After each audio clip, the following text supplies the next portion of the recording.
How did you come up with this idea? I mean, the focus on sort of building confidence in young girls in Sierra Leone.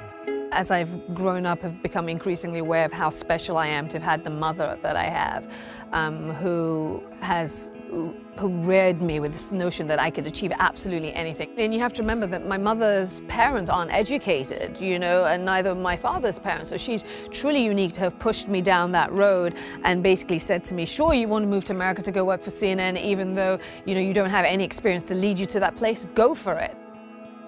And it struck me that for a lot of girls, particularly growing up in a place like Sierra Leone, they don't have that support system. Because generally speaking, only 1 in 6 girls goes to high school in Sierra Leone. Because we're growing in an environment where there's such high poverty, girls feel that there are limitations to what they can achieve. And I decided that I wanted to use my position, my experiences, to change that. It's interesting, though, that you realize that, you recognize how important having somebody early on help instill that confidence in you is, because I think a lot of people who have confidence kind of just think it's natural. Mm-hmm. They don't realize the kind of the empty hole that many people feel who aren't born into a family that supports them. For a lot of families in Sierra Leone, because the poverty rate is so high, over half of the population is still living on less than $2 a day. So parents have to make a choice, right, as to which of their kids to send to school. We know that very often it's the girls that get left behind. What I'm looking for with We Can Lead are girls that are already showing signs of being special, already showing signs of being extraordinary. I'm looking for those girls to bring them into my program and not just give them educational assistance in the form of school fees and pay for their books and tuition, but also pair them up with mentors, other incredible women who have achieved things already, who will guide them and nurture that potential.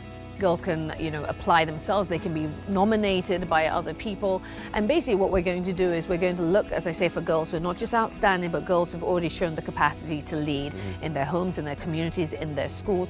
There has to be some, obviously academic acumen as well. But I also recognize that if you're going to school in a place with a broken school system, it's not the best measurement for what your potential is. Right. What do you hope for these girls at the end of the day? I mean, for you, what would be the ideal result for them?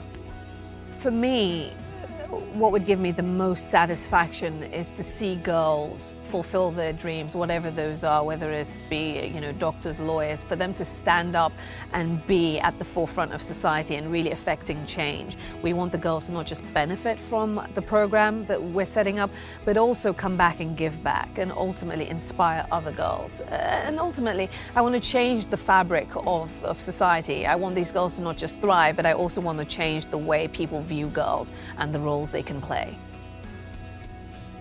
If somebody wants to help, how do they go about it? If someone wants to help, they can go to our website, www.we-canlead.org, and they can register their interest. We have a page there. They can donate. They can put themselves forward to be a mentor.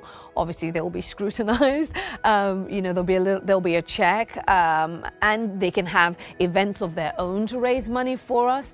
They can just become an ambassador for We Can Lead and get the word out. We need to educate our girls. We know what it means for the girls themselves, their families, their communities, and countries as a whole.